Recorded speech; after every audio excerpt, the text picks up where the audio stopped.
Hello. I'm gonna finish off this question answer. So here's the Playboy question. Why are we losing the Cold War hunt? Almost everywhere right now we don't seem to be losing to communist infiltration in Indonesia and a few other countries. But I think this is almost entirely because of Admiral Raborn, whom President Johnson put in charge of the CIA. Wherever we are not aiding our enemies, we are faring quite well. How can we avoid aiding our enemies? For one thing, by ceasing to use personnel in fighting communism, who have always been unsuccessful in opposing communism. And that would apply to Herman, Rusk, and Lodge. We should use personnel who have not lost in diplomatic struggles with the communists. You speak of opposing communism. Do you believe that the aims of all communist countries are essentially the same and equally inimical to the U.S., or do you think that they have differences among themselves that we can exploit? They have their petty differences, of course, but they are also capable of putting on a good show. They, the Russians and the Chinese, both want to bury us. What difference does it make to us which one of them does it? Just because the Russians and Chinese spat, we shouldn't forget that both countries are dedicated to destroy us and enslave our people. How can we keep them from burying us? By ceasing to furnish them with the rope with which to hang us, by ceasing to assist them throughout the world in any way, by remaining strong, and as I said, by using government personnel who are strongly pro-American. Do you think that there is any likelihood of our reaching a peaceful accommodation with the Soviet Union? Let me say this. If we do, we're gone. If we reach an accommodation with the Soviets, it will be for the benefit of the Soviets and to our detriment. The Soviet leaders have repeatedly explained this to us for more than 40 years.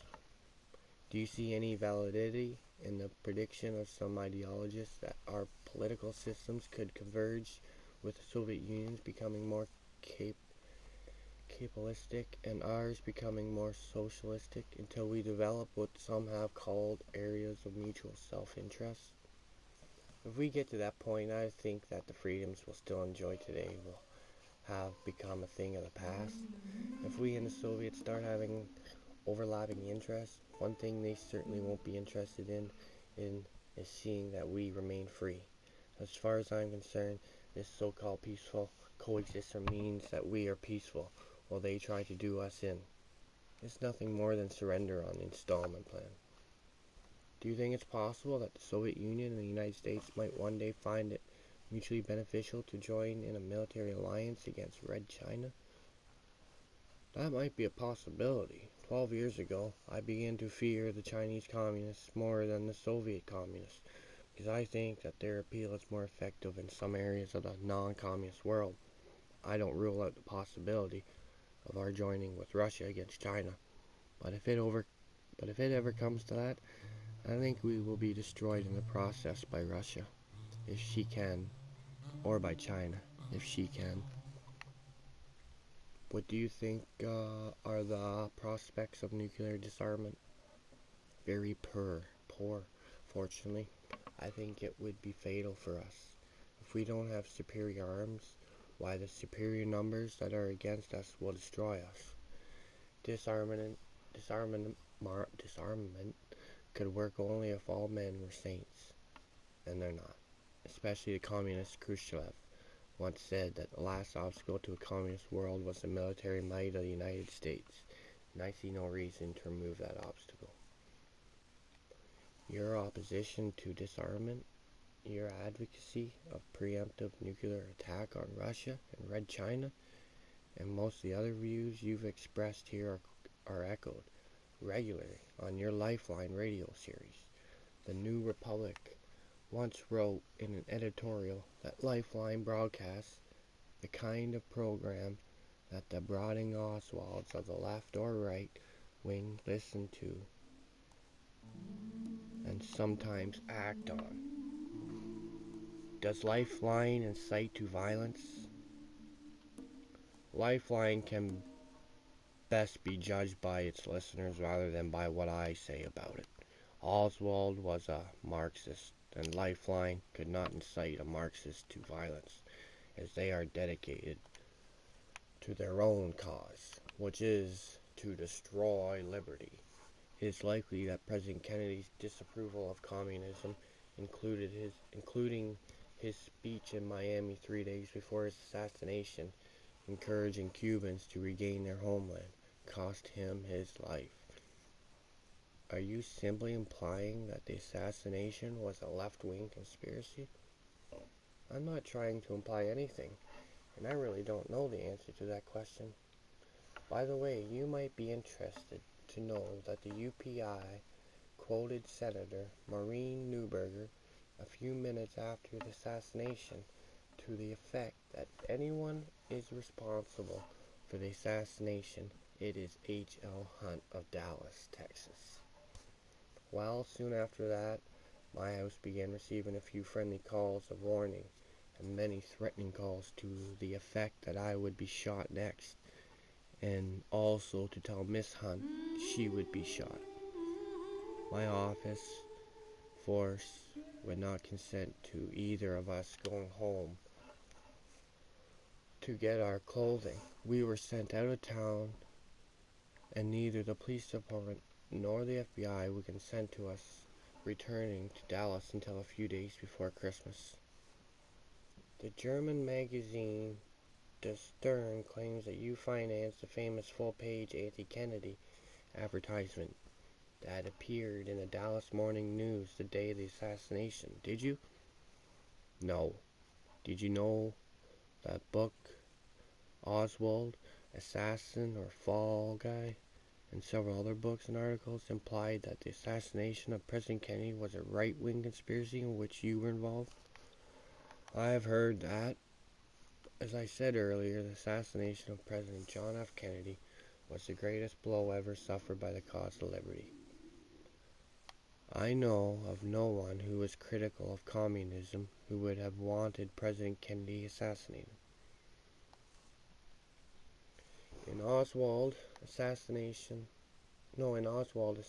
or Fall Guy, the author, Joaquin Johnston, claimed that President Kennedy intended to make you and other oil millionaires pay a greatly increased amount of income tax. With that kind of money at stake, Johnston wrote, murder, even presidential murder, is not out of the question. That borders on a very serious charge against you. What do you have to say about this? Before the 1960 elections, the Kennedys were in the oil business. Congress, rather than the president, formulates the law applicable to oil products.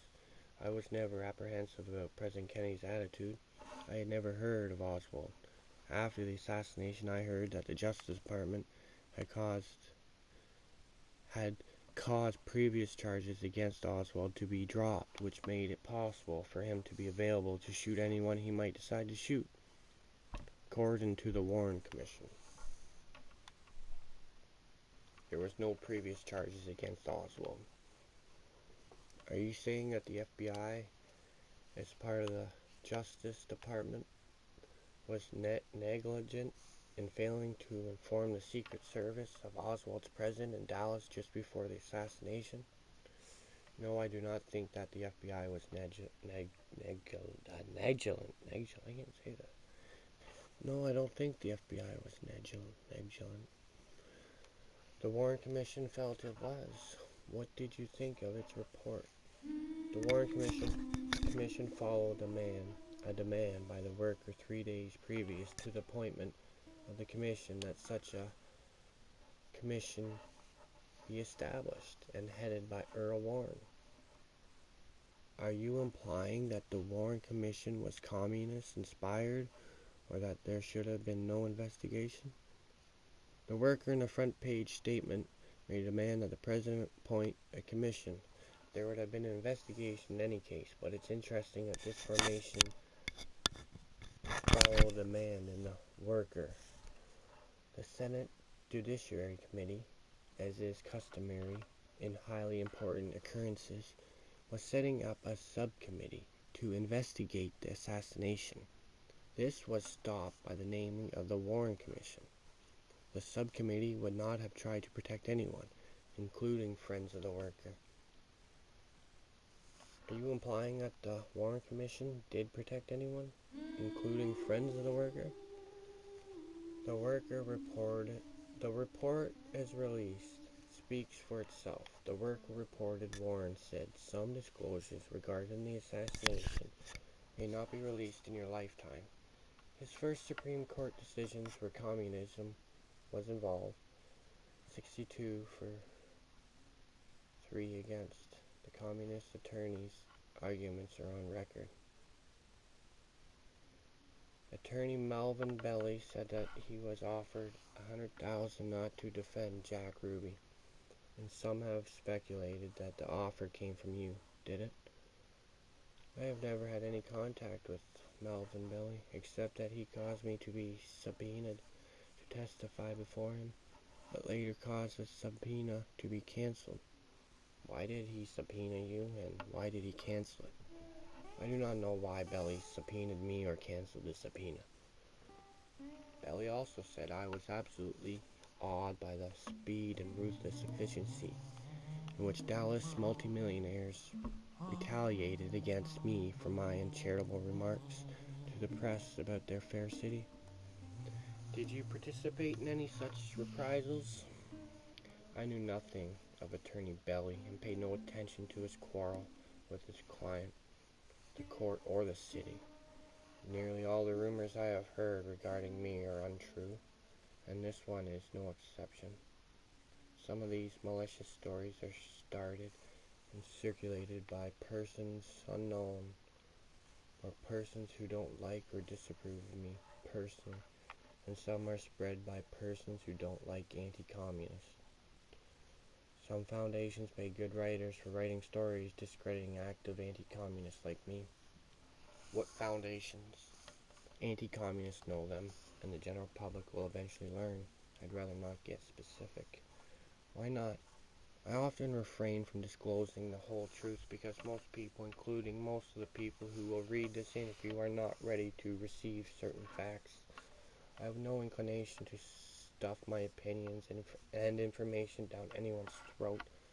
In these hazardous times, people owe it to themselves to find out the facts on the important issues, to find that it is splendid recreation and diversion, I feel, but I recommend to them that they work less hours per day at this job than I do. Why do you work so hard at it? I don't want to retire. When I was a kid in Illinois, I noticed that the old farmers would sell their land and move to town, and they generally died within 1 or 2 years. I decided then that this is always better to keep on doing things. Are you a happy man? Yes, quite. What makes you happy? My family and my associates. I take great pride in the people that work for me. I've enjoyed seeing some of them get rich on their own when they left me. Speaking for yourself, could you give it all up? Could you be happy without a fortune? Yes, I could give it all up, though perhaps not gladly. But there is a little happiness and a lot of trouble in possessing a fortune. Happiness comes from a pride of accomplishment. That's the great joy, and it can be realized by a very small entrepreneur or by a wage earner, large or small. This is the reason that private enterprise is so highly preferable to socialism and communism, so long as individual initiative is not sadly hampered with unnecessary regulations and restrictions. Communism has a poor chance to win and take over. Apart from socialism and communism, do you fear anything else? No, I have no particular fears. I am a health enthusiast, and I stay quite healthy, and I presume I will live a long time, but if I don't, well, that will be all right too. Is there some special goal you'd still like to achieve? Well, I think sometimes that I would like to go broke just to see if I could start from scratch and build a fortune again. Do you think you could? It would be fun to try. Well, that's the end of that magazine. Holy Jesus.